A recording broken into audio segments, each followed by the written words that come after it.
All righty, what is going on, everybody? What's going on, everybody? It is Training Camp Beef, and I am excited to have my man online, Big Blue Sports Entertainment, Tim. What's going on, brother? How you doing? Not too bad. How you doing, my friend? Are you ready for training camp? Training camp is starting? I think so. I heard something about that. I've heard rumors on Tuesday. I don't know, though. You never know. You never know. Though this year's going to be much different. Let me ask you this, because I've heard two different things with this. Are they allowing I mean, I can't go anyway, but are they allowing fans in there or no? No fan. The only time they're going to have fans is on the Fan Fest. Okay. So if you didn't get tickets for that, you're pretty well screwed. I got you. Because, yeah, man, people are like, oh, I'm going to training camp. I'm going to training camp. I'm like, no, I can't go to training camp. Then somebody said there's no fans. And I was like, well, which one is right and which one's not? Because, again, I couldn't make it down there anyway. I thought they would have more than one date. But evidently, they're just no, we're not. Yeah, I guess. But who we got in here real quick? Big Vito, Jake Rains, my man, Dire Giants fan, 12th Fantastic, Scotty H, Jake Lee, John Silva, Svi Mizrahi, Lord Commander Manny. I've seen a lot of my Giants guys. Oh, yeah. With Righteous Games, Big Vito, Roldy, what's up, buddy? How you doing, man? LSU Tigers, Lotto, Harrison the Bunny, what's going on? NFL Experts, Joey Baker, Patrick Graham. All right, good to see you guys here. So I saw your video today. Which one? It was a 2 for Monday. I saw the one about the one I commented on, the offensive, the team full of questions. The ifs. The Giants are the ifs. I could not agree with you more about all the questions that we have. So I'm going to ask you, what do you think is the biggest? Because there are questions. I mean, this team could be really good or it could suck. What do you think is the biggest question mark going into the year?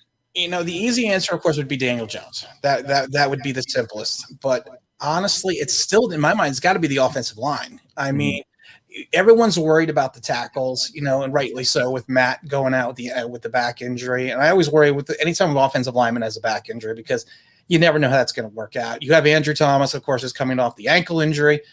But to me, you're also still your guards. You have no solution right now for the guard. If you sit there and think, you're hoping that Shane Lemieux, who could not pass block, is going to all of a sudden figure it out. Mm-hmm. You know, you have another side of the line where you're like, well, you decided, well, we're going to get rid of Zeidler, you know, because we don't need him. He just went to Baltimore, you know, and for the amount of money that he went to Baltimore with, why couldn't we have signed him?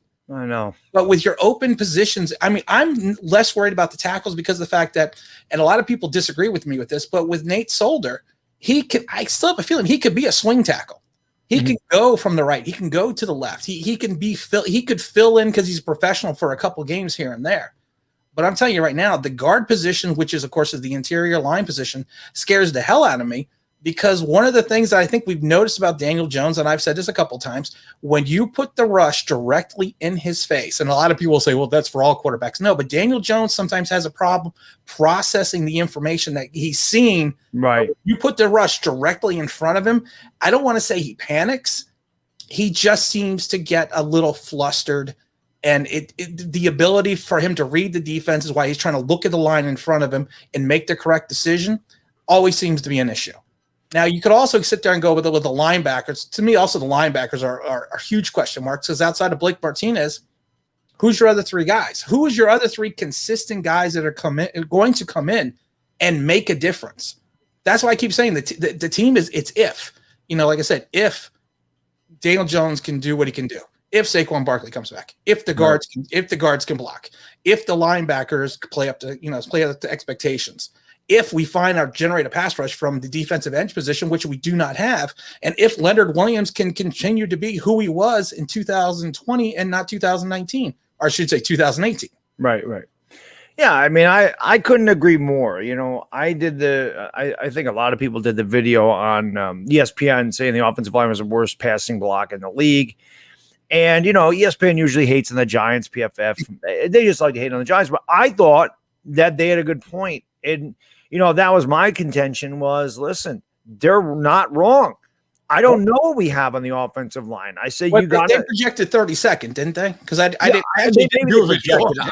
Yeah, I don't know if that was a projection or what they picked them last year. I think what I read was that maybe they did project him 32nd again, which is very possible. With good reason, because like you said, we had three rookies starting a line. None of them, I mean, Andrew Thomas did get better as the year progressed. So you hope you can build on him. But like you said, Parrott's got the back injury. Solder's coming off a year that he did not play. He's another year older. He hasn't been really great for us. Lemieux was not good at all most of the time. And Will Hernandez is a big question mark. I guess Nick Gates would probably be, as crazy it is, like the most consistent lineman you have. Like he's the one guy who's out of position and you're feeling more confident in him. It's pretty crazy. I said it a million times, take Gates, put him back at guard. Yeah, Start Jonathan Harrison if you can, because you need some consistency. Because Will Hernandez, I still don't know if Will's even going to be on the team. I know. You've seen his play progressively get worse. And then I know some people say, well, he had COVID. But like I said, it's not a coincidence that Andrew Thomas got better when Will went out. Mm-hmm. And it's the same thing with Nate Solder. Right. And I said this a couple times during his sophomore season, Wills. If you watch some of the films, he misses assignments, which sometimes hangs his tackle out to dry because he'll go block an interior lineman when he's supposed to be on the outside. And there was a couple plays 2 years ago that you could literally see that. And then people are like, well, Nate can't handle the speed rusher on the outside. No, Nate can't handle the speed rusher and the interior rusher both at the same time. He had to make a choice, and a lot of times he made the wrong choice. Right. You still have to make that choice. Right. And you can't put your tackle or your tackle in that position. I mean, there's nothing he could do. And actually, if you're a tackle, to me, you want to cut off the inside rush because obviously, especially with a mobile quarterback like Daniel Jones, you would expect them to be able to step up around the outside rush. But if they are coming up the middle, that's how he beat Brady in the Super Bowl. The pressure was up the middle. I mean, he got hit from the outside too. But it was directly when you're up the middle and you can't step into a throw, you're doomed right from the beginning. And you're right. If Daniel Jones can recognize that, I mean, he is athletic enough to roll out of the pocket, and you would hope that he would learn to do that if the pressure does get to him. But everything hinges on this offensive line. Everything. Yep. You got Barkley coming off a torn ACL, man. You're gonna have to open up some holes for him. As good as he is, he's not gonna be able to run if there's no blocking. If there's no holes run there, he can't make his own holes. And if Daniel Jones is getting knocked around, blindsided, hit, right up the middle. I mean, how effective can a quarterback be when they're constantly pressured? So I don't know, man. That offensive line worries me. And again, there's people on the video saying, "Oh, Bad Dog is going to be fine. Don't worry about it, man. ESPN's just hating." I'm like, I'm glad you have confidence because I really don't know what to expect. Could they improve? You would hope they would because they really have nowhere to go but up.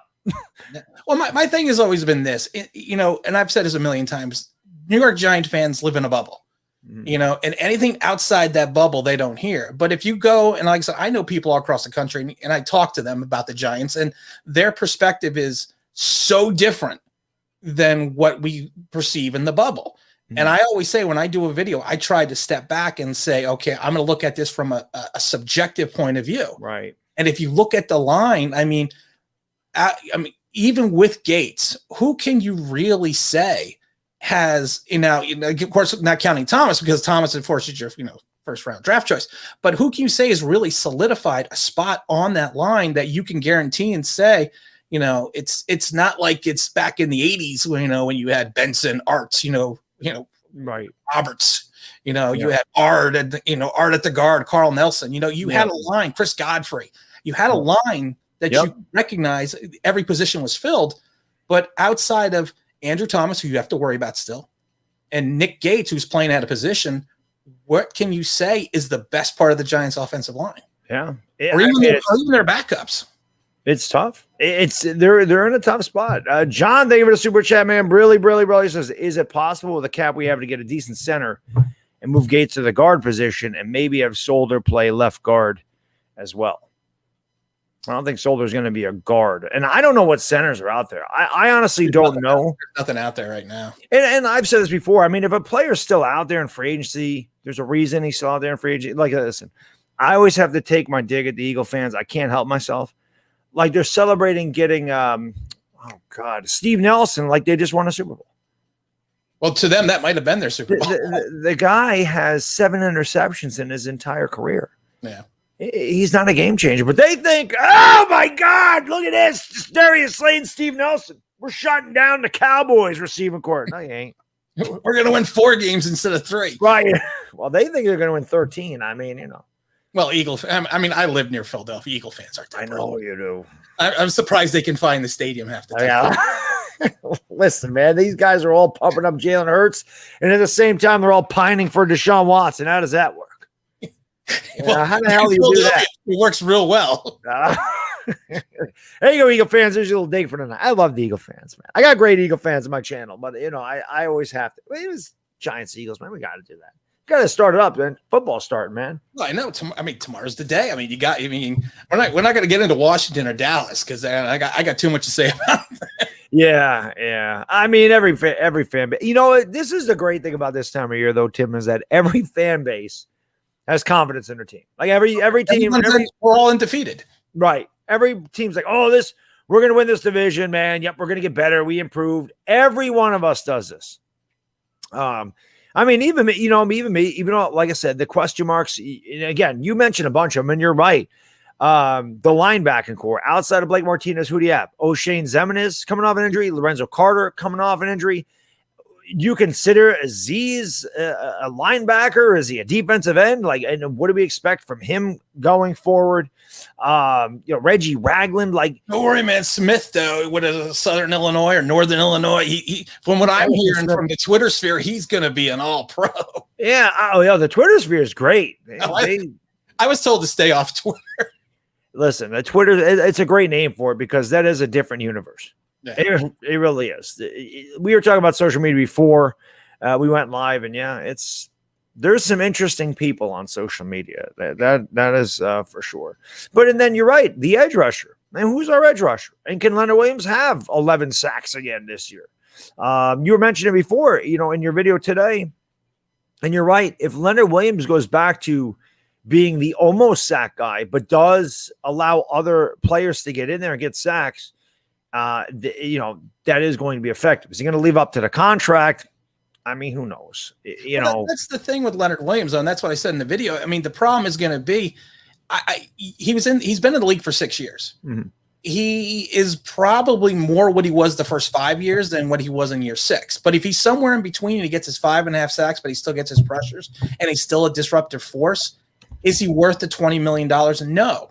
Are Giant fans going to be happy if he doesn't get 11.5 sacks? No, but he's still going to fill a role and a responsibility on the team. The only problem is we have nobody on the outside, Justin Houston, if he wants to come here. We have nobody on the outside that can relate to that pass rush and to bring the heat from the edge. Mm-hmm. And then you also have to worry, who is going to be controlling the edge against the run? People forget, people like Osi Umenyiora, when he was on the edge, he could play the run. Yes. JPP could not, but JPP had his moments. He did, but man, every time the quarterback would bootleg, oh my God, he lost contain. I'll never forget the game against the 1-9 or 1-10 Jacksonville Jaguars, and Blake Bortles ran for like 60 yards. Yep. We were up 21-0 a day. We blew a game because every time it was a bootleg to his side, and every time he went down too hard and lost contain, and Bortles killed us. Yep. That always been in my head about a JPP. Although obviously, but at least he could rush the passer. Yes, definitely, he definitely could. But right now, who is? And I think there's only one guy, and I can't remember who's. There's one gentleman right now in the Giants who's listed as an actual defensive end. God, it's not even Dexter Lawrence. Oh, he just got a bunch of defensive tackles. Like, who is our defensive end? Ellerson Smith, is that a defensive end? Like I said, what is Aziz's position with this team? I think he's good. And I said this before. Patrick Graham last year did a defensive substitution, and he had to because he had a multitude of players. But the problem is, and like I said, working in the league, I will tell you, the team now, all these teams now have film on all the defenses. They will know the substitution. They will know the packages. They will know everything that he is going to do before he can do it. Go back to the 46 zone. Go back to the run and shoot. Go back to all these wonderful things, the Wildcat, that nobody was going to figure out. And the next year it was figured out. Yep. This year, Patrick Graham has to have a defensive versatility, which means he's going to have to play 11 guys on the field that can play multiple positions so they won't know what's coming from where. And I think Ojulari is going to be a quasi defensive end / linebacker. Mm-hmm. I think there will be times he'll have his hand in the dirt. I think he'll have times where he's playing on the outside and alongside Blake Martinez. And I think he's going to need to find that core group, which is why I think when Carter Coughlin went during minicamp, he played most of the snaps as a linebacker, which I think was pretty telling that that's probably where he's going to end up, because I think they just need to find a continuity with 11 guys and keep them on the field. I mean, like Blake Martinez, Logan Ryan, Peppers, and James Bradbury almost played 100% of the snaps last year. Blake Martinez would have played until he got hurt, there was a couple of plays. But they're going to have to keep multiple guys on the field at the same time and consistently so they can keep the defensive off guard. Because, like I said, once the league gets film on you, that's the end of that. Yeah, and then you got to make the adjustment. It's the same thing with the quarterbacks. I mean, once the league gets film on you, it's your turn. Which is, again, this is something Eagle fans don't seem to understand about Jalen Hurts, who wasn't good anyway. Right. But they'll all talk about how he had a 300-yard game and Daniel Jones didn't. I said, listen, man, throwing extra yards in garbage time when you're getting killed ain't doing anybody any favors. But teams didn't have film on him, and now they do. And it's not that easy for a quarterback to adjust. I mean, even Dak Prescott, he had a bad second year. A lot of quarterbacks do. A lot of quarterbacks don't really flourish. They have a bad rookie year, a lot of There's them. a reason they call it the sophomore jinx. Yeah, because it's tough. Because once the league has film on you. Yeah. Darius Slayton, the league figured out Darius Slayton in year 2. And a lot of people will say, well, Daniel Jones missed him. Well, he did. He did. There was a couple of games that he was wide open, stricken down, and he didn't even turn his head. Tampa's the one that prompted me to go off on Daniel Jones the first time and call him a loser. And then, of course, I get hated for that. But I'm like, come on, man. I mean, we had that game won. I mean, he played the worst second half I've ever seen. He had Slayton wide open. No one even covered him the one time. He didn't even look over there.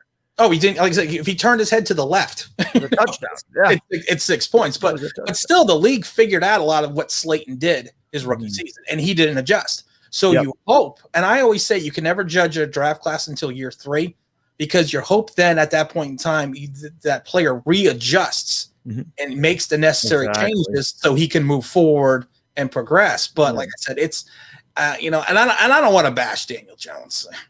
Yeah, I don't want to bash any of them, but if I have to, I do.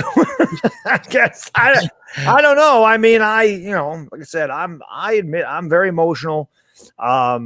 Listen, I don't know how much older you are than me, but I did have one guy in one of my videos, he made a point, and it was something. He was an older guy. I mean, he was talking about how he grew up and he saw all these terrible players in the 70s. I think he said he might have been a fan since like 56 or something. And he's like, I'm at that point where I don't get emotional. And I said, he goes, and you'll grow out of it too.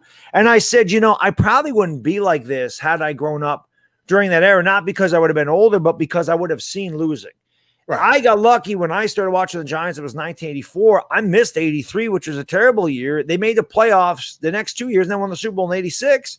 And then they made the playoffs in 89. They were back in 90. They'd have a couple bad years back in the playoffs, couple bad years back in the playoffs, win a Super Bowl, go to a Super Bowl, have a good year, miss the playoffs, win a Super Bowl, 9-7. And then this. And I haven't had to deal with this. So I guess as a Giants fan, I just don't know. I was spoiled. And it happens with the Yankees too. I got spoiled. Growing up, I wasn't spoiled. They stunk in the late 80s. Yep. Then I see win all these championships, and now I'm spoiled again. And it's like 1 in 20 years. Come on, man. What the hell? I deserve more. You deserve at least for winning, man. You deserve at least one more. I mean, but the thing, like I said, I've been watching teams since 76. I always tell people I'm 52. I admit it freely. I'm old. I always say there's me, Dirt, Moses, and Jesus, who I went to high school with. But and I've seen it all. I've been through the horrible teams. I mean, I laugh because I had a subscriber tell me yesterday. Now I'm not going to bore people because it's a little bit of Giant history, but he said that the Giant current roster rivals the Giants in 1956. Yeah, you said that in the video. Yeah, who actually went and won a championship and had like 4 Pro Bowlers and like 4 Hall of Famers. Yeah. And I flipped out because I told him he was too dumb to watch, because I was like, how can you tell me that this roster is the same as a roster that actually had Hall of Famers on? Right. Who's our Frank Gifford? Frank Gifford's on there. Rosie Brown's on there. Andy Robustelli, Sam Huff. Yeah. Who's our Sam Huff? We don't have a Sam Huff on his team. No, it just kills me, man. But you know what? I've seen the worst of it, and I don't get emotional anymore when we lose, because, like I said, when to a point when you get older, it's just like, it's just a game, unless you've been drinking a lot. I'm getting there. I'm getting older every day. Hey, I turned 45 tomorrow. What can you do? That's right. Happy birthday. Happy early birthday. Yeah, thank you. 45. I don't know how the hell that happened. I'm closer to 50 than I am 40 tomorrow. I always tell people I'm closer to, 49 than I am 54. Yeah. There you go. NFL experts, thank you for the super chat. Really says, Tim, I'm 100% sure Patrick will make new schemes. Eagle fans. Yeah. Giants 34, thank you for the super chat. Really. Eagles fans, look up Darius Slayton versus Steve Nelson. Slayton 6 catches, 102 yards, 2 touchdowns. Not even our best receiver no more. Have a nice day. I didn't even know that. No, I didn't know that either. That's someone that did their homework right there. Thank you for the birthday wishes, guys. Appreciate it. Yeah. That's it. But Eagles fans. This is why I love football, man. This is why I love football. It's going to be fun. I might have asked you this before. I was going back and I had Philly 500 on my channel the other night, and I went back and I played like his draft reaction to the Cowboys drafting CeeDee Lamb, which is it's hilarious. Like right. he always calls me the mad dog. I'm always mad. I'm like, this guy gets just as pissed off as I do. Like he was really mad. Everybody knows my reaction to Daniel Jones. I think that was part of the reason people found my channel, even though I got no credit. But I was the thumbnail for ESPN's article about the Daniel Jones thing, and no one knew who the hell I was. With the veins popping in my neck like that. What was your reaction when he drafted Daniel Jones? I don't know if I asked you that. I may have, but I'm old, Tim, and I probably forgot. But you know what? My reaction was very simple. When I guess it was the day before the draft, there was all of a sudden a secret team that was interested in Daniel Jones, a high team with a high draft choice. And the first thing I said to myself is, "Oh dear Lord, it's the Giants." I just know it's the Giants. And I mentioned before, I don't know if I told you the story, but like I said, I was watching the draft and I actually had made a Josh Allen jersey, the linebacker out of Kentucky. And I was, when he was falling. And then we got to the Giants and I said to myself, I dropped the jersey on the ground because I said, it's going to be Daniel Jones. and I wasn't upset because I understood where Gettleman was coming from, because I always go back to the story with Ernie Accorsi when he was over in Baltimore. And he had the chance to draft John Elway, and the ownership made him trade John Elway because of the fact that he said, I'm not coming to Baltimore. Right. And then earlier, of course, he said when he drafted Eli Manning, when your guy is there, when your quarterback is there, you go and get him no matter what. And that's what he did. So I understood Gettleman's thought process of, okay, this is my guy. But I just don't. I don't know. You watch the Duke film. There must have been one hell of an interview, one hell of a workout, because I didn't see it at 6. I said I would have felt better at 17, but it to me it just didn't make sense. But I like I said, I was kind of prepared myself the day before, because right when you heard the mystery team, I was like, this is a pure Gettleman move. Right. So I didn't get overly upset. I just got more upset that Jacksonville ran up to the podium like a second later. Coughlin.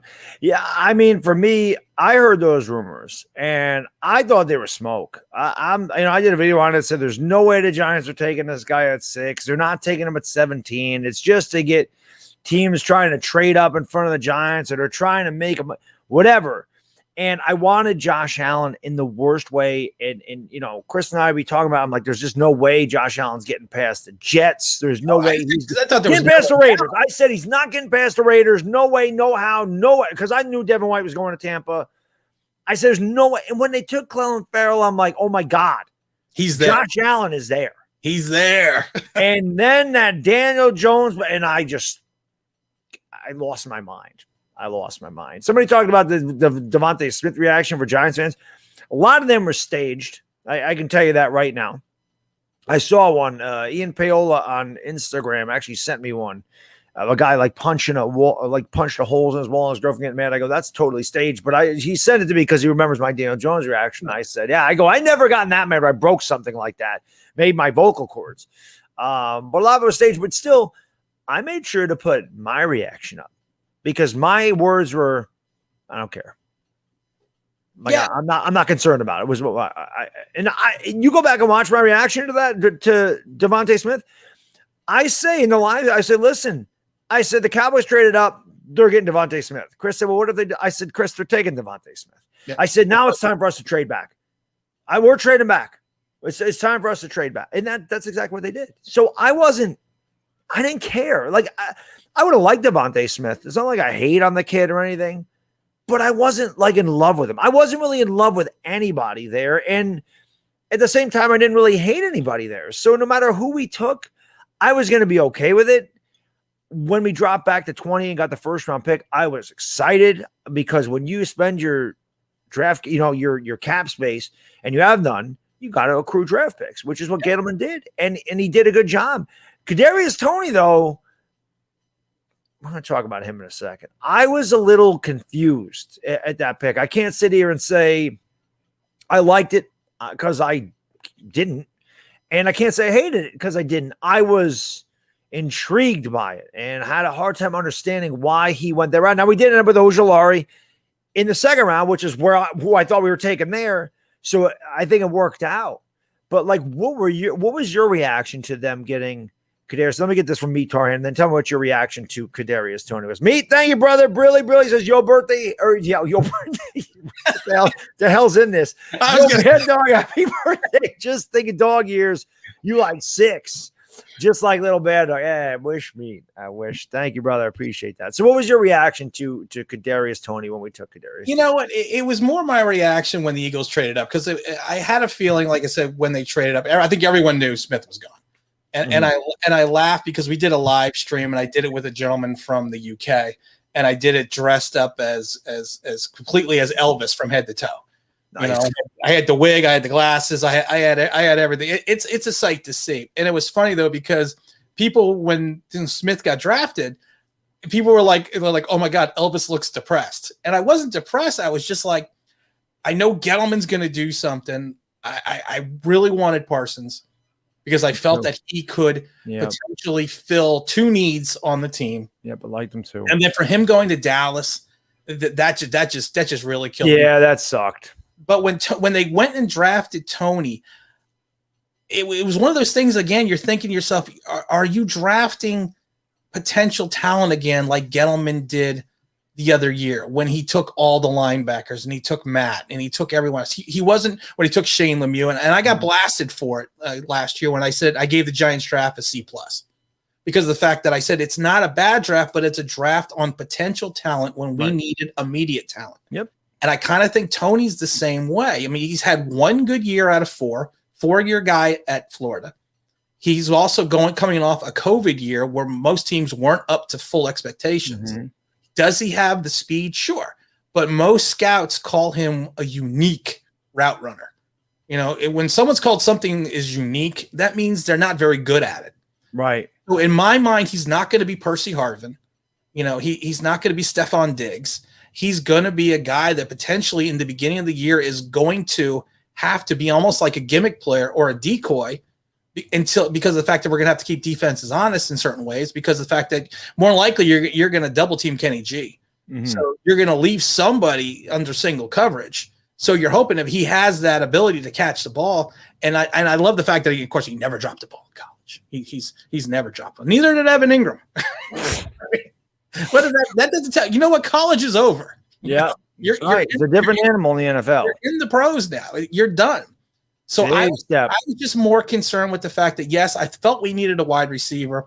I felt linebacker was more of a pressing need, and I understood trading back because of the fact that Gettleman, of course, does not have the draft cap. Does not have the cap capital in 2022. Mm-hmm. And he's also hedging his bet if Daniel Jones fails, that he can use those picks to trade up for his quarterback or another quarterback or whoever's going to be his predecessor. Because if Daniel Jones tanks, Gettleman's not going to be here. Exactly. So I understood it, but then I get worried about the Bears because I like Justin Fields a lot. I hated Dwayne Haskins. I love Justin Fields, and I did a podcast with another gentleman. And I said, my concern is the Bears make the playoffs, they go to the Super Bowl, and they lose, and we're picking 31st. Right. Well, let's hope that don't happen. Yeah, I know. Let's hope they suck. Let's hope Justin Fields struggle. I tell Bears fans all the time, listen, I hope Justin Fields is terrible his rookie season. Then he can blow up. I don't care. But just this year, he needs to be bad. I win 3 games, get it out of your way, kind of like the Colts did Peyton Manning's first year. Be terrible, and then do whatever you got to do. Just this year. It's not personal. It's just business. Yeah, but Peyton Manning didn't have that defense. No, I know he didn't. Tutto, grazie, paisano, brilli. So salute, my Giants paisanos. Drop by office to 29 the lights. Fill up your beer jug and slap all the Eagles fans out of my way, Paisano. I say it all the time. If anybody hates the Eagles more than me, it's Tuto. I didn't think it was possible, but he hates the Eagles. Hates them. But for me with Kadarius Tony, like I said, I always feel like your first round player, your first round pick should be an impact player that year. I always feel that way. And much like you, I don't think that Kadarius Tony is going to make an impact immediately because, again, I feel like he's more of a gadget player. Yeah, you can do a lot of things with him. You can run bubble screens with him. You can run slants with him. He can go deep. You can run some end arounds with him. Maybe he even throws a pass or two because he was a quarterback in high school. Maybe you can scheme up something like that. But the thing is, can Jason Garrett figure that out? Everybody hates Jason Garrett. So can he be creative enough to get Kadarius Tony into the game plan and confuse defenses? You talk about double teaming Kenny G. Well, to me, this is where Sterling Shepard's got to step. I love Sterling Shepard. I've always loved Sterling Shepard. I felt like he's been a disappointment with the Giants. I felt like he was going to be so good coming out of Oklahoma. I absolutely loved him. I was like, what a great pick. And he had a good rookie year. And then he's battled injuries. He's battled concussions. And I get a little concerned about him, but I still feel like he's got the talent to be a really good player. And again, I think the Giants are probably going to let him go next year. This is last season unless he pulls a rabbit out of the hat. I must be the only guy though in the Giants Twitter sphere or anywhere that doesn't hate Jason Garrett. I mean, I've said this. There's two. All right. But I've said this a million times. I give all the credit in the world to Patrick Graham for the game he called in Seattle. Mm-hmm. It was a perfectly executed game plan. But I also have to give credit for Jason Garrett because it's the same thing. Jason Garrett worked with what he had. And it was amazing that you watched that first half and it was run after run after run after run.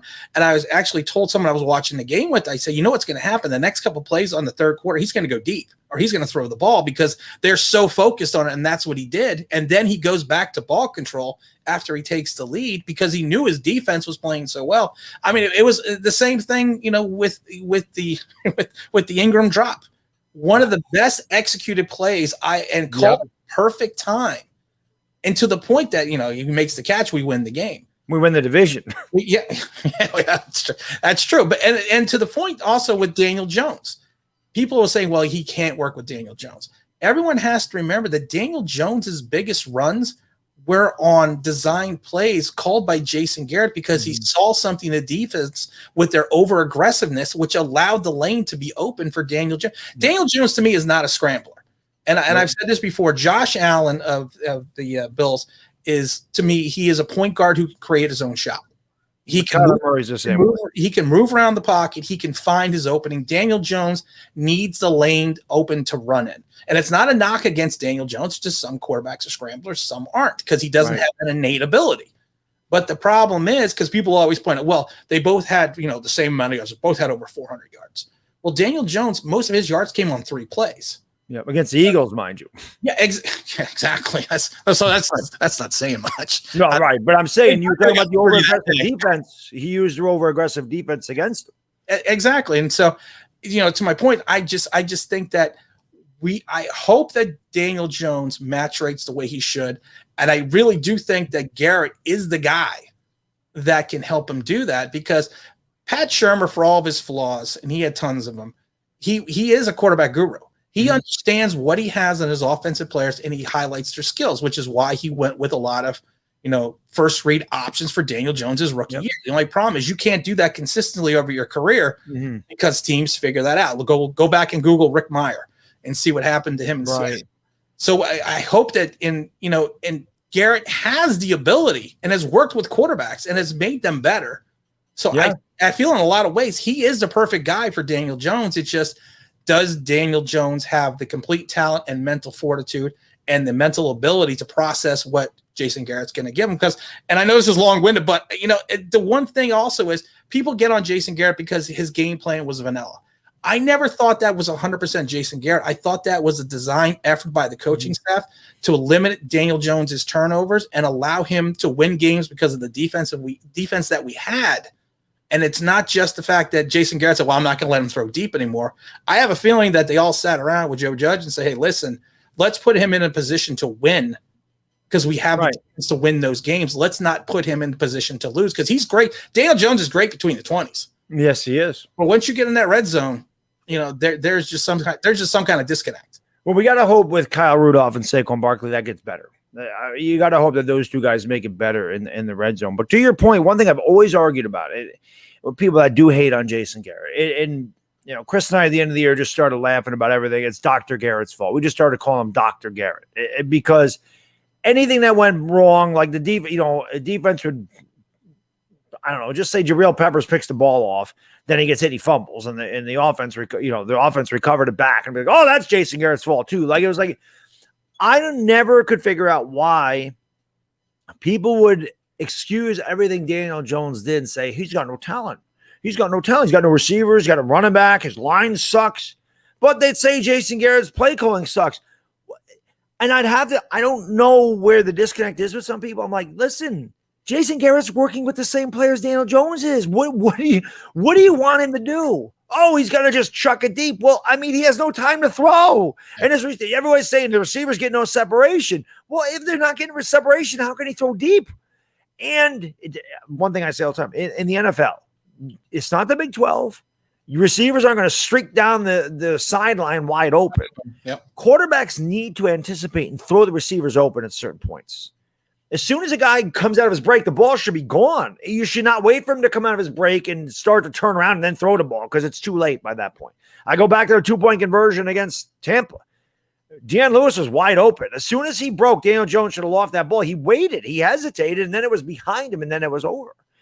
So I feel like with a year with Jason Garrett and hopefully everybody staying healthy, and they get a year of training, real training camp, and they get preseason games. So it's not just the first NFL action they're seeing is real.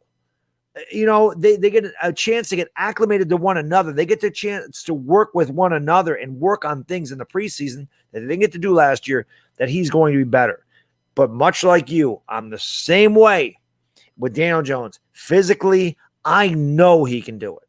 Mentally is what worries me because you can't coach that. Eventually you can tell him, don't do this. And maybe he doesn't do it for a couple of times, but you're always going to go back to your instincts. Yep. And if you have poor instincts, you're going to fail. There's a lot of mind games in the NFL. The speed is way faster than it is in college. The defenses are much more complex than they are in college. And if you can't figure that out like that, you're screwed because it's too late. By the time you blink, it's too late. It's like sitting there hesitating on a 97-mile-an-hour fastball. You hesitate, you ain't hitting it. Right. So Daniel Jones, you got to go read. Yup, that's it. Where I'm going. Don't have a lot of time. So we'll see. I still believe in Jason Garrett. To be honest. Do you think though that Daniel Jones? I mean, and I'm going to put you on the spot here. Do you really think that he has that ability? And and I know it's early. We're not even started camp yet. But if I sat there and said, Mr. Bad Dog, what do you think of Daniel Jones? Does he have the ability to read the defenses, or is he going to be more what he was his rookie season or more what he was last year? Let me get this first. I think about that. Benjamin, thank you, brother. Brilly says, happy 45th birthday, Bad Dog. If you ever need any KP slander ideas, let me know. I'll hook you up. Thank you, Benjamin. I appreciate it, buddy. Thank you. It's such a tough question because I honestly, from what I've seen, if I'm being completely honest, the first 2 years, no. I can only go by what I've seen. And I felt like the reason I was so on his case last year isn't because he only threw 11 touchdowns. It's not because he threw 10 interceptions. And half the interceptions were not his fault. In my opinion, they were Evan Ingram's fault. It is the fact that I felt like he regressed mentally. It's like I felt like he did not improve at all in reading defenses and going through progressions. And I wanted to see him take a step up with that in his second year. And I felt like he went backwards. Like, yeah, there's a lot of things that went on. I get it. It's a new system, and they didn't have the full off season. And I get that, but still to me, that's instinctual. That's not coaching. That's not game plans. You either see that or you don't. Right. And the first 2 years, he hasn't shown me that he can do it.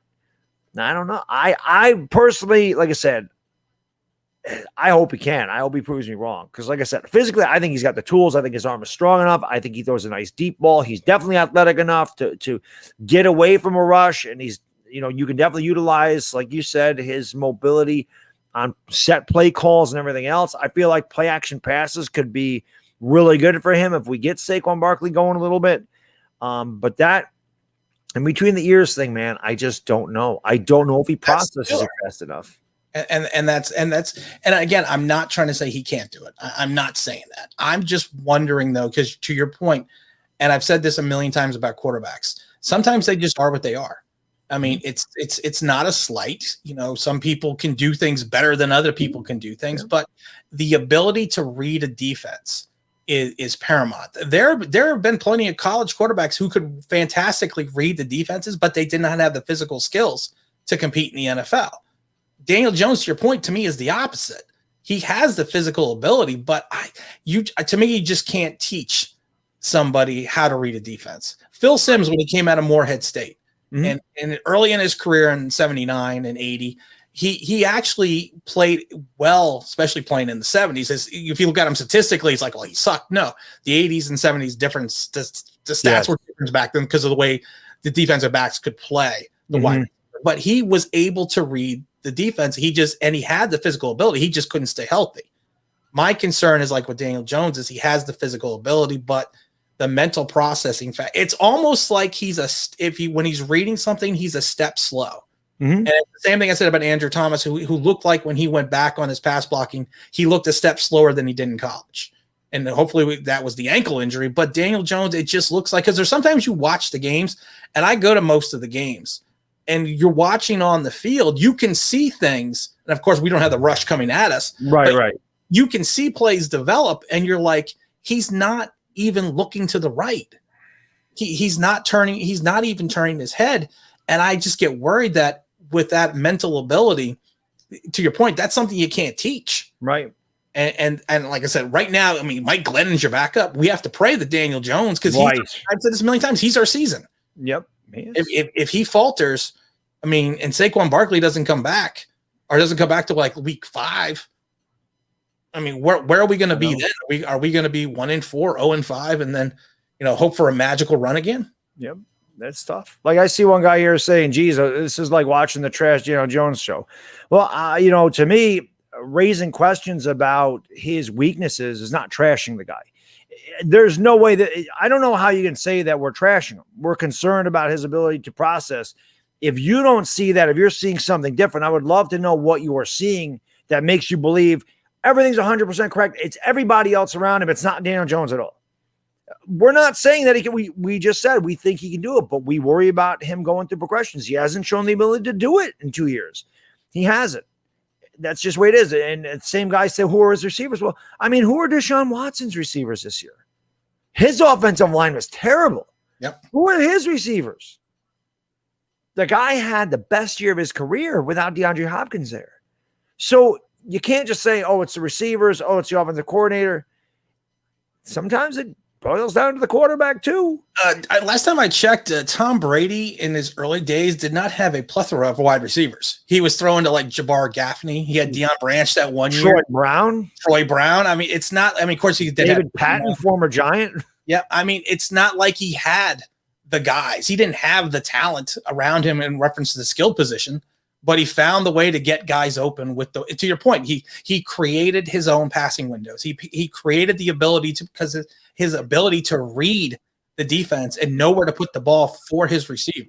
And like I said, I always laugh because people say, well, you always bash Daniel Jones. I predicted he was going to throw for over 4,000 yards last year. I predicted him to make the Pro Bowl last year. Yes, I'm not sure how I was bashing. Right. Was I supposed to say he was going to throw for 5,000 yards? I mean, I just, like I said, physically, I believe he can do it. I just hope that if Daniel Jones can ever figure that out and his instincts get better, he's going to be a very good quarterback. But it's a big if. Yeah. And again, the guy said no offensive line. You're right. And our offensive line still isn't any better. Yeah. It's the same offensive line we had last year without Zeitler. So it actually got worse. So, I mean, what do you expect? We did add Kenny Golladay, and we do get Saquon Barkley back. So hopefully those allow him to get rid of the ball a little bit quicker, and his receivers can get some separation, and they can make some catch. It'd be nice if Evan Ingram could catch the ball for him. It's not, like I said, have Daniel Jones intercept. It's not the stats. It was the progressions. Right. That's just what it is. And I will say this, a lot of their wins, they played like my favorite Giants team of all time. That game against Seattle, it reminded me of the 1990 Giants, baby. Shorten the game. Right from the first snap. running out the clock, Bill Parcells. That was my favorite Giants team.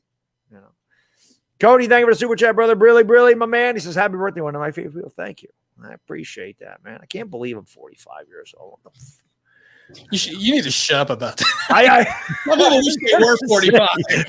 gonna say I'm getting no sympathy from you. Tired of you youngins, like, oh my god. You know, that's the thing. I always tell people I am the oldest guy on YouTube. I should say the oldest giant creator on YouTube. And for someone to sit there and go, oh God, I'm 45. I don't remember. I barely remember yesterday. And you want me to remember being 45? Yeah, I always like when people are like, oh, like my girl asked Jedi's in here. She's like, I'm 23. I'm old. I'm like, oh my God, stop. Like, I got a kid older than you. Giants 34. Thank you for the super chat. Brilly. He says some people forget DJ was injured for the last 6 games. That caused us to judge him hard, but most people would tap out with that injury. Yeah, I mean, the game against Cardinals, he was not healthy. And I think that was my biggest criticism about, like, the only criticism that I had with Joe Judge last year was I felt like he should have taken him out of that game. I don't feel like he should have left him in. At the end of the half, he was definitely hobbling. He was not 100%. And the Giants were getting wrecked in that game. And I'm like, listen, man. There was no sense of being in the game. That was the only time I questioned Joe Judge was that game. I didn't quite understand his thinking there because he's your future. You don't want to get him seriously hurt, in a game where you really have no chance. And then he missed. Was it the next game he missed against Cleveland? It didn't work out. The thing with Joe Judge, though, is, and I know he's trying to cover for his player, but when Joe Judge came out a couple of weeks ago, or about a month ago, and said, Daniel Jones played when 98% of the league wouldn't have played in those 6 games. To me, that was one of the stupidest statements I ever heard, because you just told your entire fan base your franchise quarterback was not healthy enough to play, and we still had an opportunity against Cleveland and against the Cardinals and against the Baltimore to win games to get into the playoffs, but you did not allow us to be in the best position to be in the playoffs because you decided to play your injured quarterback. Yep. Yeah. Like I said, I was never a big fan of the Judge hire. He grew on me during the season, but like I said, for him to come out and say something like that 98% of the league wouldn't have played and Daniel Jones did. Yeah, okay, that's wonderful, but you didn't put the best player on the field to give your entire team the opportunity to win. I wonder if that was not so much that I'm not saying that wasn't true, maybe, but maybe he was overplaying his injury, saying this is how tough my guy is. Yeah. Maybe he was trying to pump up Daniel Jones. Maybe he was trying to make him out to be, look at how tough this guy's. This guy's, trying to get him respect. Kind of like Parcells did in '86 for Sims, where he's like, listen, the quarterback's a fighter. Yeah, he does a lot of things, but he's a fighter, and I feel like maybe that's what Joe Judge trying to sell. That goes back to Daniel Jones real quick. One thing I say all the time about Daniel Jones that I feel, which is really what does hurt his progressions and his hesitancy to do things, is I feel like he doesn't have confidence in some of his throws, and I feel like if he has confidence and just stops thinking and plays like he did against Tampa. The first game he ever played, I felt like that was just, I'm playing football. Then all of a sudden, I don't know if they decided to try to make him more of a pocket guy and just make him do different things, but I feel like sometimes he doesn't have confidence in what he's doing. And that is what causes the hesitancy. Because if you're like, what if I make a mistake? Or what if I throw it? And as soon as that happens, you're done. I think that's a lot of it. I think if Daniel Jones just goes back and has confidence in himself, and of course, if your line sucks, maybe you didn't have confidence in the line. There's a lot of things that goes on. I'm not in Daniel Jones's head, so I don't know what's causing this. I just hope it gets fixed because, like I said, if this kid ever figures that out and he is able to get rid of the ball and read the pressure right up the middle, like you say, is a big problem with him, he's going to be good. That's in there. And which is why I'm so hard on him, because I'm like, I know it's there. Gotta show me, Danny. Come on, baby. Show me what I know is there. That's why I get so ticked. That's what it is. James, thank you for the super chat. Really. I think Jones' ceiling will be Baker next year. That's a much better comparison than Josh Allen. Yeah, I never got the Josh Allen comparison. I mean, I understand it, but I don't know. It just you're two totally different players, but. It is what it is. But I got a question though. Yeah. We always talk about, and I want to get off Daniel Jones because poor Daniel Jones. I know. But he's like our whole team, man. We're going to give him a break. Okay. I have a major other concern here, and I get worried because I think it's also overlooked. Because Saquon Barkley, of course, had his surgery back in November. Yes. And he had to wait till the swelling went down. And anyone who had an ACL injury, I had two, and I had ACL replacement where they took part of your patella tendon and made it into your ACL. Right. So the ability to come back is different from each person. And I had mine back in the Stone Age. So, I mean, it's much different now. But if Barkley does not come back until week 4 or 5, do you have any confidence in what we have behind him in the running back position outside of Booker? I mean, I'm not a big fan of Booker either. I mean, I've been screaming for Todd Gurley now for about 3 weeks, but any confidence? No, Gary Brightwell. Come on, man. That's OJ. That's OJ Anderson. That's what I'm saying. I wish it was OJ. I really don't. I was surprised they didn't draft a running back. Who the hell was the running back I wanted this year?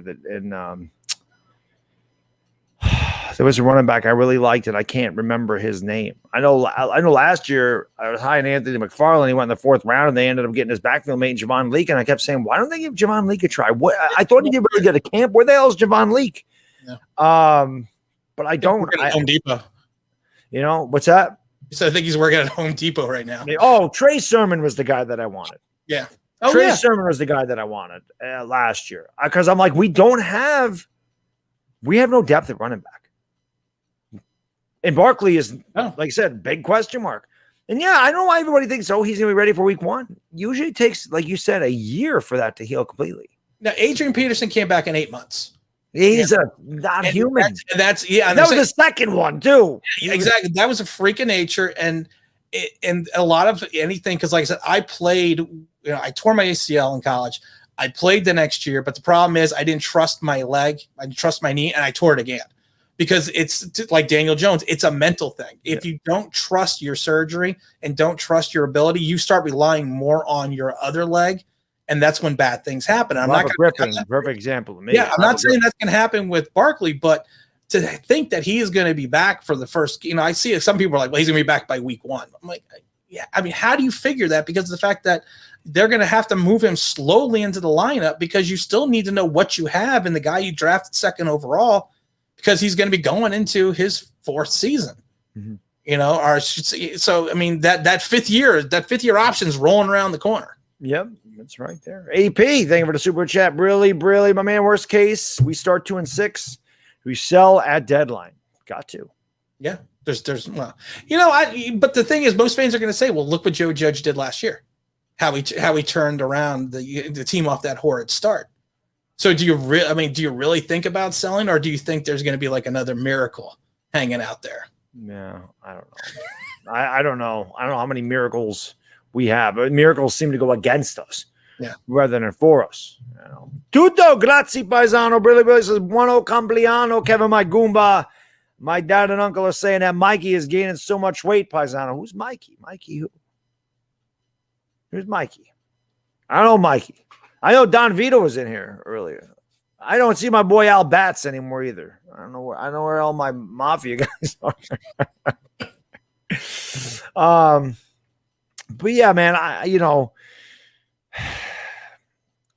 it's weird. Like I feel like this team can still be good. I feel like this team is going to be good. I do. And again, I don't know if that's just because the season's new. But, last few years I've gone into it saying, I think this, think that, but I really haven't thought that with my heart. Even though we have all these question marks, I really do feel like because these guys know the system now and because they are going to get a chance to have all this offseason to work together, and I feel like actually having a legitimate receiver, a big, tall, playmaking receiver will not only take pressure off the other receivers, but it'll take pressure off Saquon Barkley. And if Saquon Barkley is healthy and Saquon Barkley does do things, it'll take pressure off Daniel Jones.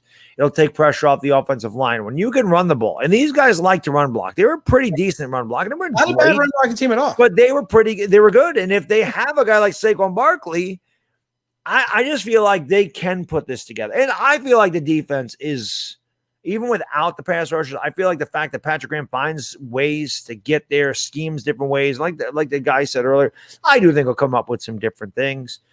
I'm excited to see what Xavier McKinney can do.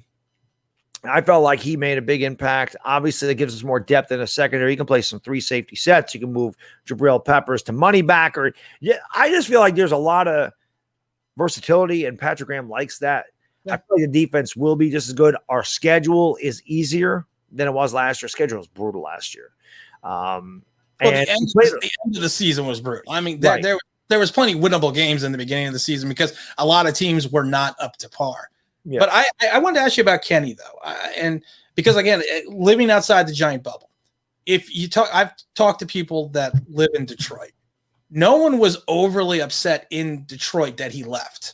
There was rumors that he was milking the hip pointer. Yep. There was rumors that he was milking the hamstring, that he was trying to get himself out of Detroit. You know, at one point in time, he said he's signing the contract, and he's not signing the contract. I mean, do you have any concerns at all about any of the ancillary situations that they were saying about him? You know, to me, like I said, if you could play, there was speculation, and I don't know if it's true because I'm not his team doctor. There was speculation that he could have played, and he decided not to. I mean, I'm not a big fan of, like I said, I played ball in the 80s and in the early 90s. Back then, you broke your arm. Your coach said you rub some dirt on it and get back in the game. You're all right.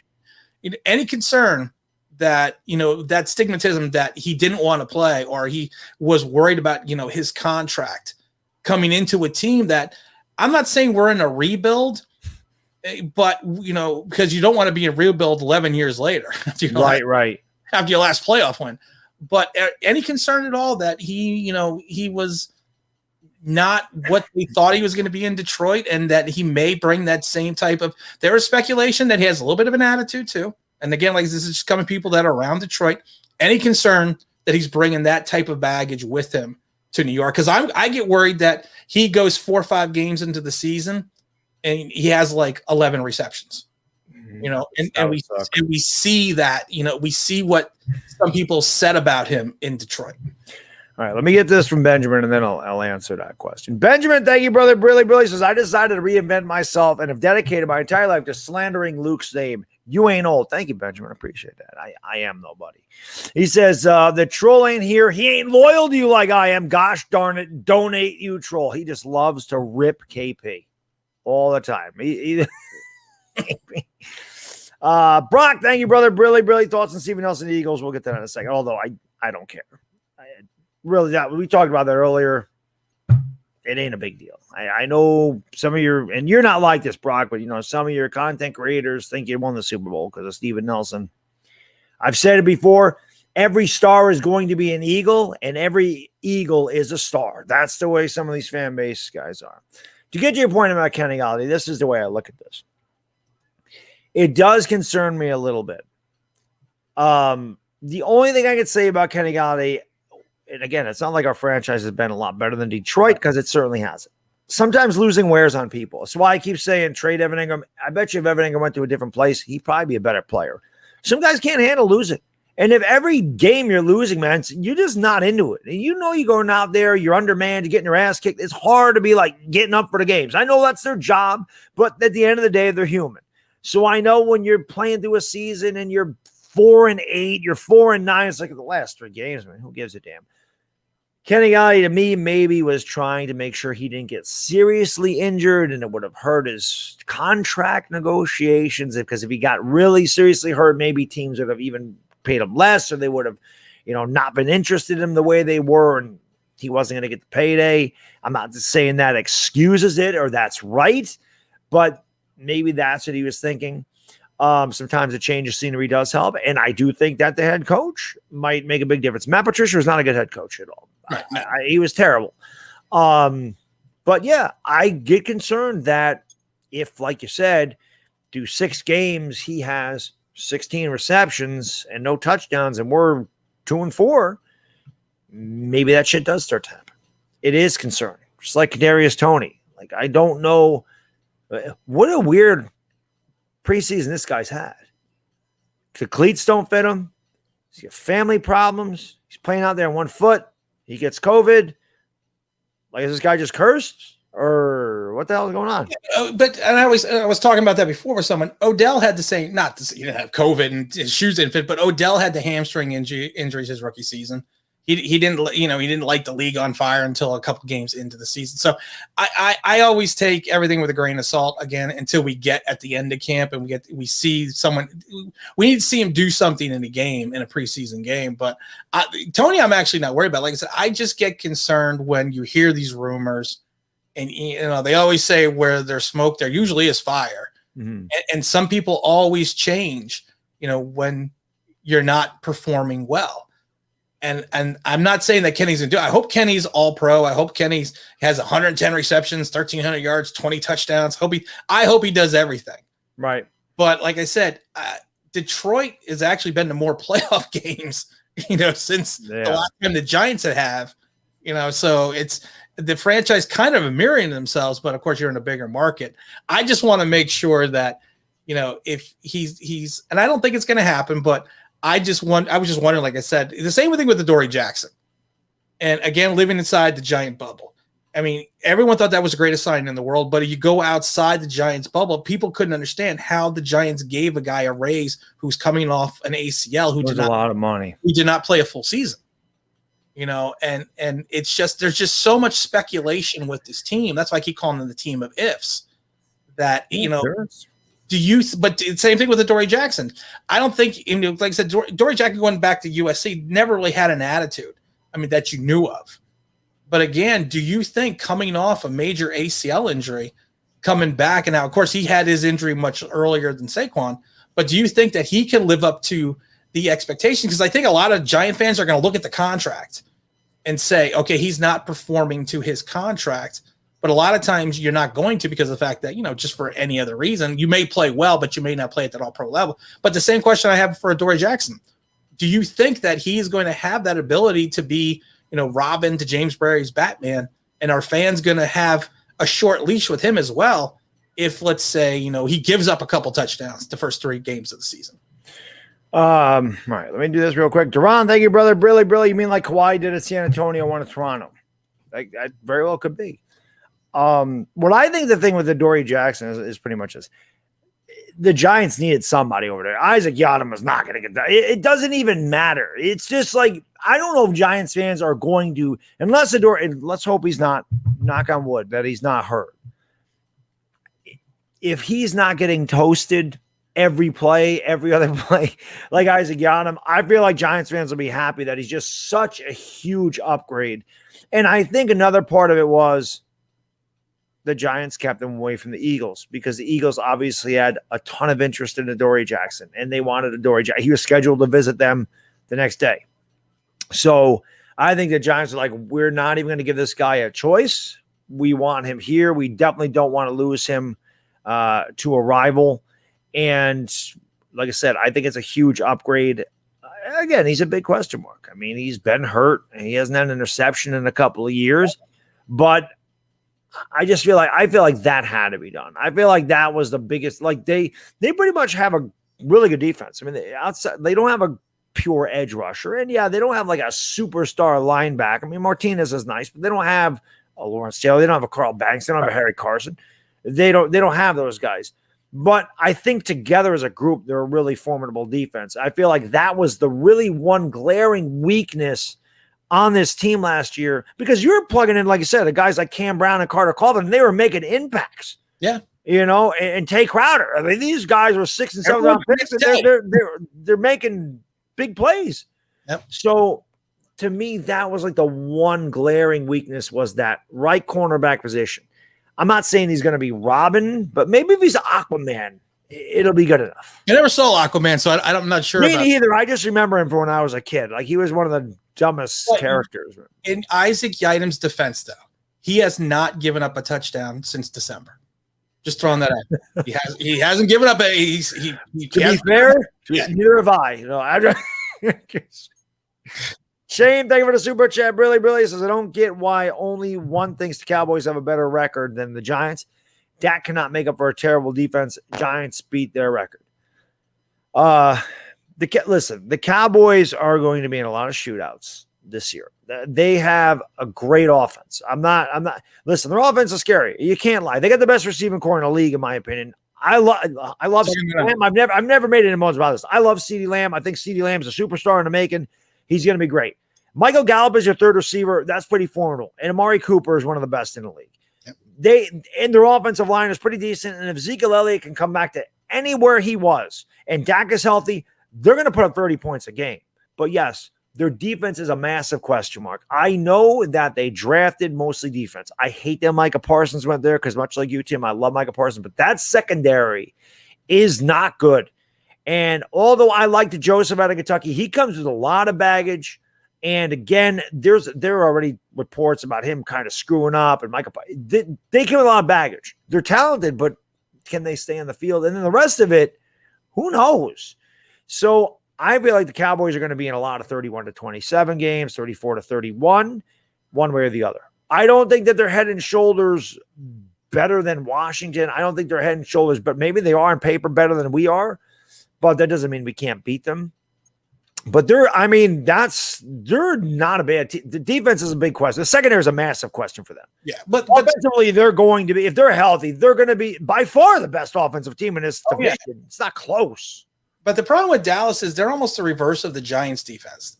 Dallas is going to probably generate more of a pass rush with those linebackers. So if you're actually generating a pass rush, it can, you can their linebackers are you can hide some of your deficiencies in your secondary, sort of like the Giants are hiding their deficiencies on the offensive line in reference to the edge rusher or a pure rusher because they have such a great secondary.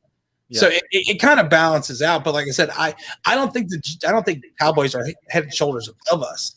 But that offense is it's really good. That offense is really good when it's healthy because Dak was putting up massive numbers before he got hurt. Now, yeah, granted, a lot of them were in a losing cause.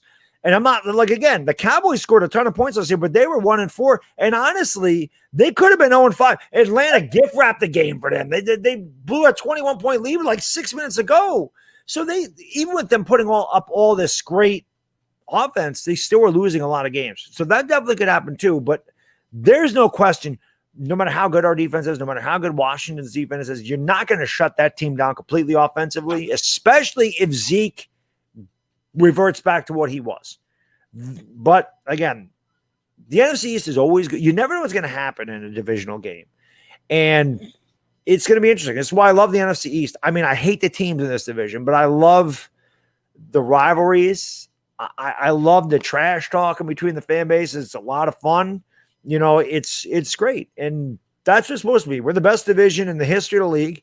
We got 13 titles. We're the only division which each team has won a Lombardi. It's about time you got one, Philadelphia. But, it's a really good historical division. The rivalries are some of the oldest in football, and I love it. But I miss the St. Louis Cardinals. Yeah, I remember the St. Louis Cardinals. I mean, I'm old enough to remember the St. Louis Cardinals.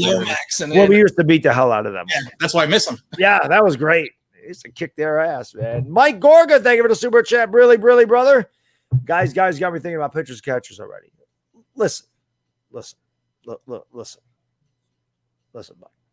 Mike. We're just being honest. Stop being honest, man. That's all we're doing. We're just, like Tim says, we're kind of trying to look at it from outside a Giants fan's perspective and going over all the question marks because every team has them. But let's face it, not every team's fan base is honest about it. I love Philly 500 and LB. They're my guys, but they're never, in my opinion, they're never realistic about the shortcomings of their team. A lot of Eagle fans aren't. They just think we got Devontae Smith. Now, instead of being 4-11-1, we're going to be 13-4. Like it's not going to happen like that. Oh, Jalen Hurts is going to be fine. He's only played 4 games, but he wasn't good in those 4 games. And now teams have film on him. Like things happen, man. Can the Eagles win more than 4 games? They probably can, but are they going to win 13? No. So I just don't think, I think a lot of fans just aren't honest with their team. And I think that the one reason I wanted to have Tim on here, by the way, if you guys have not subscribed to Online Big Blue, please do so. I know that my mods were great about putting the link to his channel in the chat, but if you haven't seen it, it's in the description. It's the first line there. Make sure you sub him up. He's a great video maker, great content creator. He's older than me, which makes me feel good. I had to throw that in there. But Well, I wanted him on here. Shut up. That, wait, listen, you got all your hair still at least, Tim. I got great hair. I got bad hair today. But my hair is gone. So you know, you got that going for you. But he's a lot like me, where he's very honest about the team, and I always respect the fan that can be honest. Yeah, I say this all the time. As Giants fans are never going to agree on everything. That's impossible. There's millions of us. But at the end of the day, we all want the same thing. But I like a guy. I like fans that aren't afraid to question our shortcomings and say, hey, I don't like this. I didn't like that draft pick. I don't like this scheme. I don't like what we did here. I question Daniel Jones' ability to get away from the rush right up the middle. I question Saquon Barkley's health. I question our guards because they weren't good last year. And it's the same exact team, same exact offensive line coming in, minus Kevin Zeitler, who was our best lineman by a mile. It's okay to question those things because when we play, we're going to find out if those questions are going to be answered or not. So, you know, that's the thing. So we're not trying to make it think about pitchers and catchers. It doesn't make you any less of a fan. Right. We just don't want you to go into the season going, oh God, we got Galladay, we got Saquon coming back, we got Adoree Jackson, we got we drafted Kadarius Tony. We're going to put up 40 points a game. We're going to blow everybody out. That's not going to happen. So, you know. Yeah, hope it happens. Let's go. Orphanage to ground, really sorry for not sweeping the Jays. My form is pissing me off. Did you see Edwin Diaz closed today, though? Chad Green and Whiskey Grisky. Please don't bring up the Yankees, man. We had an off day today. It's nice. I see one of my old, speaking of the TTC, I see one of my old nemesis right here. Let's give him a shout out. This is Cowboys legend.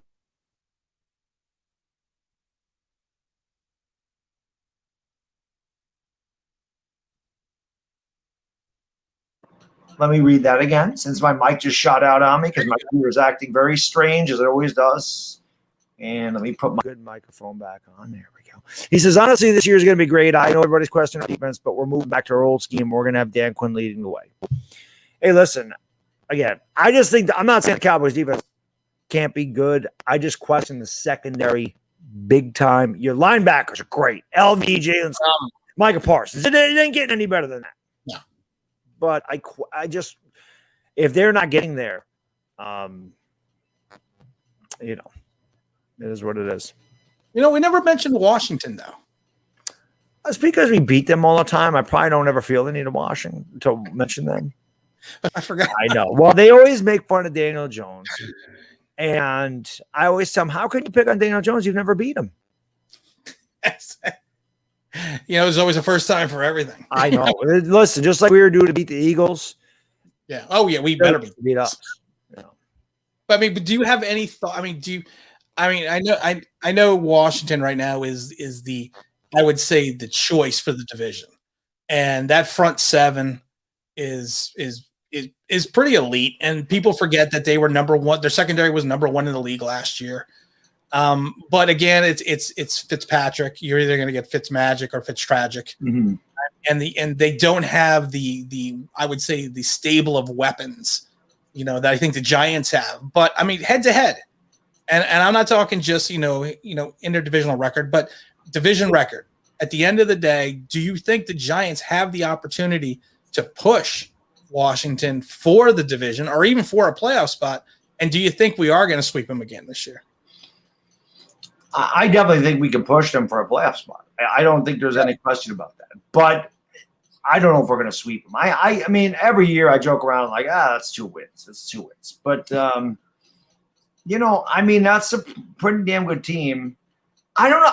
It's funny because, like I said, much like we were due to beat the Eagles, they're due to beat us. But I'm just never concerned about them because we always beat them since I was a kid. Since I was a kid, in 1986, they lost 5 games the whole year. 3 of them were to us. Yep. I grew up with that. We always beat Washington. Always.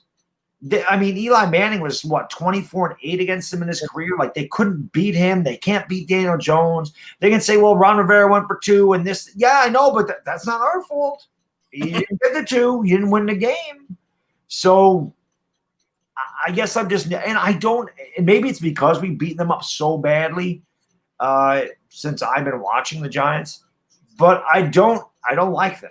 I don't hate them like the other 2 teams in this division. Like I don't have that hate for Washington, that I do for Philly and Dallas. I just don't have it. Maybe the fan base has something to do with that. Maybe that's YouTube. Well, I've always hated the Eagles. I've hated them since Buddy Ryan. I hate it. That was it. Buddy Ryan, and then, being in high school in the 90s and all the bandwagon Cowboy fans, I couldn't stand it. Didn't have that with Washington. So maybe that's part of it. You are young. I've hated him since Dick Vermeil. So there you go. You are young then. Yeah, I'm not that young. Yeah, I don't know. So, I mean, I think Washington is probably the favorite to win the division. Every team has questions. Oh, yeah. Every team. Dallas's defense. There's no clear cut, I think. Exactly. Eagles, they suck. We'll just sweep them under the carpet. They're not going to be involved in it. But the other three teams are. That's right, Eagle fans. You ain't going to be involved. Truth hurts. I got to dig them, Tim. I hate the Eagles. They're right up there with the Red Sox for me. Like, I can't. Wow. I hate them, man. I hate them, man. But yeah, it'll be interesting. It'll be a fun year, man. I'm looking forward to training camp and everything else. I mean, do you have a breakout play? You think a guy that's going to break out? Like who? I mean, let me ask you this: who are you most interested to watch at training camp? Oh, again, I don't want to go Daniel Jones because I think that's the simple answer. But I mean, I do want to see what Daniel Jones has progressed, and I know that he's jacked up again this year because that 9 pounds last year made him a better quarterback, and I know he's got bigger thighs now. But I'm curious to see what Daniel Jones has done. You've seen the videos of him actually going through some pocket training, which I found interesting. And I really am curious what Ojulari is or what he can be. Yep. I mean, I think the alleged knee injury is what dropped him down to the Giants. But, I mean, can he be a linebacker? Can he be a quasi-defensive end? Does he have the ability? It's going to be tough to ask a rookie to come in and be a force on the – and that's why I get a little concerned with Giant fans because of the fact that he's raw. Yep. But the talent is there. It's like JPP. JPP was raw too. He's raw, but he has the ability. But I'm curious to see what Patrick Graham can do with that ability and where he's gonna be able to put him on the field, which is going to help him excel. I said that he has the potential to win Defensive Rookie of the Year, and one of the reasons why I said that is because I feel like he is going to be on the field quite a bit. Mm-hmm. And it's not it may not be because he's the most talented, but it may be out of necessity because they're going to need to find a way to control the edge and get some type of rush or any type of rush from that edge position. And I do think that he has that ability. It's just, will it show, really shine through that first year or is it going to be 2022 before we can really see what he is going to be? They'll have to develop the skill set. But that's the one thing I like about having Patrick Graham there is I believe that he'll utilize his strengths. And I think that was my biggest, as far as being an advocate of Joe Judge, is when I saw his opening press conference, I felt like, he's like, we're going to punch in the nose. I like the way he said, don't tell me what these guys can't do. Tell me what they can do.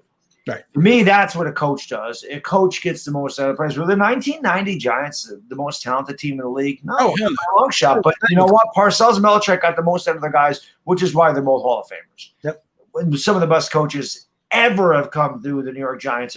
Not some of the best, the best. Lombardi came through here. Landry came through here. Parcells came through here. Belichick came through here. Coughlin came through here before his head coach. I mean, so we've had some damn good ones come through here. Oh, I'm not saying Joe Judge is those guys, but I feel like his football mind is like those guys. Do you have any concern, though, with Joe Judge that the fact that he is on his third offensive line coach? Well, I don't know if they really wanted D. Googs last year. I think maybe they brought him in out of necessity. I felt like I said, as soon as it came out that Andrew Thomas's coach in college said, why is he doing everything wrong that he didn't do at Georgia? And he was terrible. And then Colombo was gone. Yeah. Colombo was gone. And then all of a sudden he started to play better. So there must have been something going on. And that's another thing with the offensive line. Maybe it was maybe there was some kind of dissension going on there. We don't know. We're not there. And when I saw you at Comp Pizzle, I remember, talking about how people break down film and everything. And I was listening to you guys, and you're right. We don't know. I don't know anything about film. What the hell do I know? I can watch a guy and go, oh, that looks nice, but I don't know everything that's going on in that player. I'd be in the NFL. I don't know. I'm on YouTube for a reason. Yeah.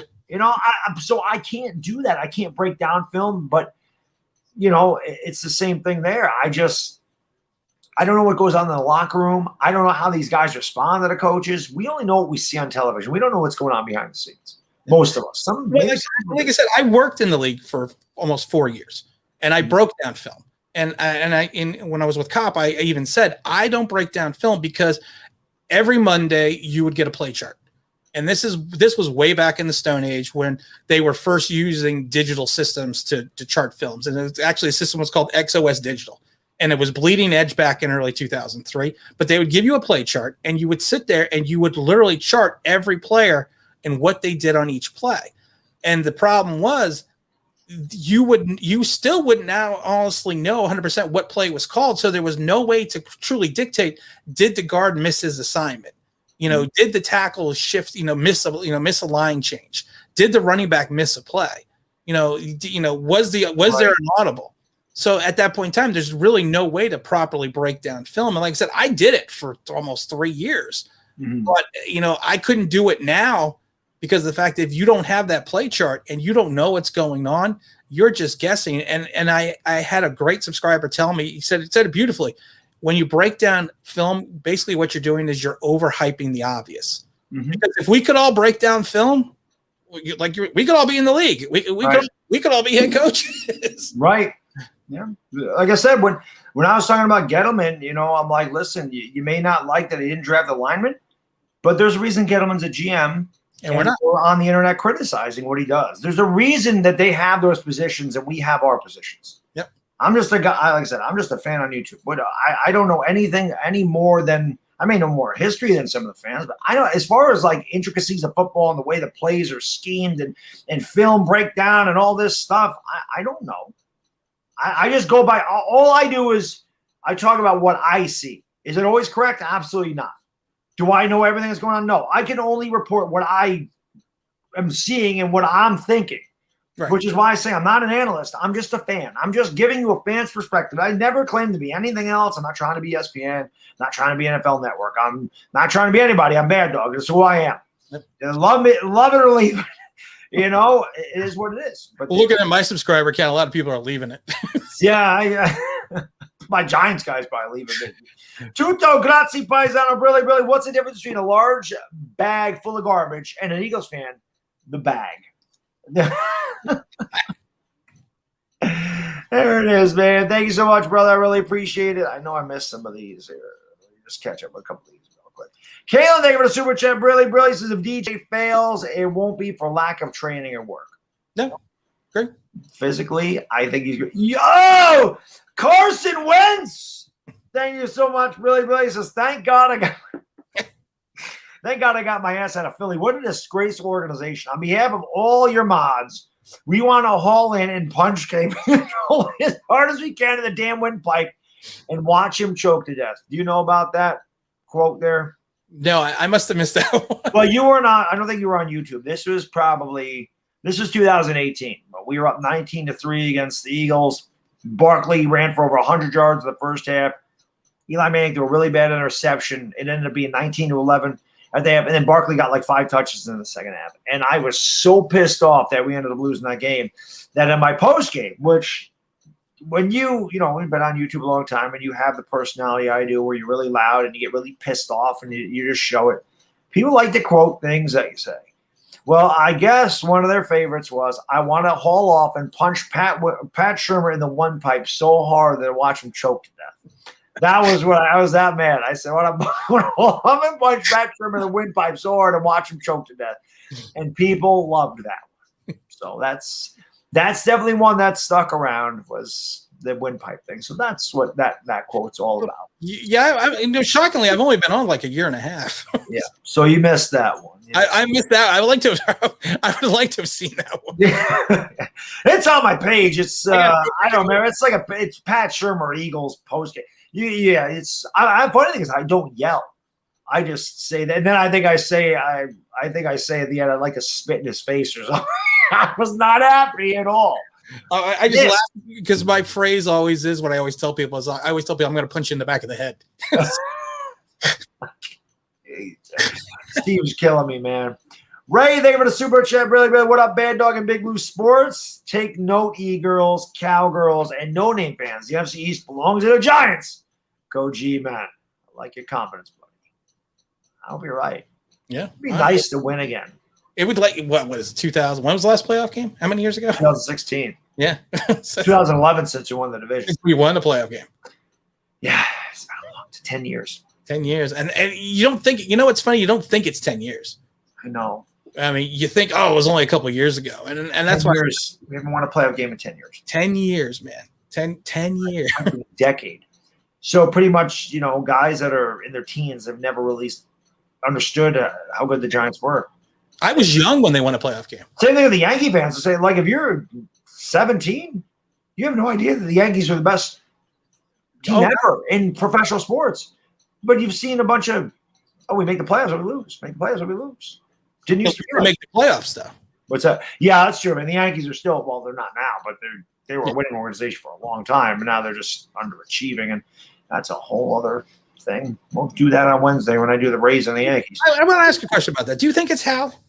I mean, George, I grew up in Jersey most of my life. So especially when I was a kid. So, George going back to Reggie and everything else, he fixed the problem, or he tried to fix the problem. But, and I know Cashman's been there forever, but do you think Hal, we all know Hal's not his father. No. Do you think he's part of the problem because Definitely. that he's giving Cashman too much Definitely of the control of the team? Because like I said, I used to love reading the old Daily News and the back pages when, Steinbrenner was around and when he was firing Billy Martin and hiring him back again 2 weeks later. I was there for that. Yeah, but it's just one of those things. I mean, do you really think that Cashman, to me, is running, he's the Steinbrenner name does not have the, panache that it used to have. Hal wants to make money. George wanted to win. Yes, and that's actually my question. Yeah, biggest difference. Cashman's garbage. Very overrated. People don't seem to understand that the dynasty the Yankees had in the 90s had nothing to do with Brian Cashman. Nothing. That was Gene Stickmichael and Bob Watson. Cashman bought one in 2009. That was Cashman's team. And even then, Mariano Rivera, Jorge Posada, Derek Jeter, Andy Pettitte, they were there. That was Bob Watson and Gene Michael. Nothing to do with Cashman. Nothing. So Cashman brought in Scott Brocious. He was pretty good for us. He did things like that. He made a couple of good moves, but let's not give him credit for the dynasty because he came here in 98. That team was built. They were already built to win, yeah. Cashman don't know. The Yankees have had two good starting pitchers that they've developed in my lifetime. Not counting Mariano Rivera, who failed and became the greatest closer ever. Guidry and Pettitte. Other than that, I've not seen them take a young phenom pitcher and make him good. Ever. I've been a fan since 84, but I was born in 76. I've never seen it happen. I've never seen it. They have no idea how to develop their own players. They don't develop prospects. They have to get them somewhere else, which tells me their GM doesn't know what the hell he's doing. I don't want to get into this. I can talk for 5 hours about how pissed off I am about the Yankees. We're not doing that because we're going to get out of here soon. Because I told you an hour and a half. I don't want to keep you here all night. Tutto, grazie, paisano, brilli. How do the Eagles train and prepare for each game? Studying the Miranda rights, how to shut them up and remain silent. Told you Tutto hates them. Orphanage DeGrom, brilli. Thank you so much, man. Petition to call Mr. Win Benjamin. He's a man of culture and gets W's. Also, Eagle fans who say they're going to win 12 games are the same as saying the sky is red. Just know I own a poverty Pennsylvania. You guys are great, man. I appreciate it. Tim, I'm not going to keep it any longer. I told you hour and a half. Last time we ended up talking for 3 hours because I really could talk Giants football with you all night because, like I said, man, I love your opinions on stuff. You know a lot. You're a man of history. You know the game. And, again, you're not afraid to question things and say, hey, this isn't good. This isn't good. If people don't like it, you don't care. I like that. I like that. Well, I appreciate it. I have a little bit of that in me, too. So it doesn't work well on YouTube, though. No, it doesn't. It definitely doesn't work well on social media. But you know what? At the end of the day, those are the rules of engagement. And I can say this, and I honestly know this for sure. More people like us than they don't. I think that's a fact. I'm going to go with that. I think more people like us than they don't. But it's all good. I appreciate you guys and girls being here. Thanks so much. If you haven't done so, again, one last time, I'll hit the like button. That always helps. Make sure you go into the description. Online Big Blue Sports is there. Subscribe to his channel. He does a great job over there. And Tim, I definitely want to work with you again in the future. I thank you for coming on the channel, man. I really appreciate it. Maybe one day we'll do it on your channel. You know, and like before we sign up, I really do appreciate you having me on. I think, like I said, the last time it was actually 3.5 hours because my wife likes to bring that up. Like, you spent more time with Bad Dog that night than you did with me. But like I said, I like I said, I respect your channel. I think it's fantastic. I don't watch a lot of giant YouTubers because of the fact that I don't want to cloud my own opinion by onto someone else's. But I do watch your channel. Because I do think there's a lot of similarities between what we do and what we say. We don't always agree, and for some reason, somehow, and I don't know what it is, but we sometimes put out the exact same video within minutes. I know. The Peppers one was the most recent one. Most recent one, I forgot about that. Yeah, the Peppers one. Yep. But like I said, I do appreciate you. I appreciate you actually what you do for the giant community because, like I said, a lot of people will tell me, hey, I saw you on Bad Dog Show, or when you leave a comment, or I want to leave a comment on your page. So, like I said, I just appreciate you having me on and having the ability to talk Giants because, like I said, I think we all love the team. We all want them to win. We all have different opinions on the team, but at the end of the day, we're all fans and we're all Giant fans, and that's. And in a lot of ways, we're all a community, and let's make this season actually a playoff. Yes, that'd be awesome. We'd all get along a lot better. They win. I can tell you that much. Right? It'll be a lot more fun. And it definitely will be. And it's our time. It's our time. Last Jedi's hubby. Last Jedi's hubby. Really, it's empty too. I know. I hate KB so much. Troll pisses me off. We're going to get out of here, guys. Again, thank you so much. Really appreciate it. For Online Big Blue Sports, it's the Bad Diggity Dizzle. Have a great night, everybody. We are gone. Peace.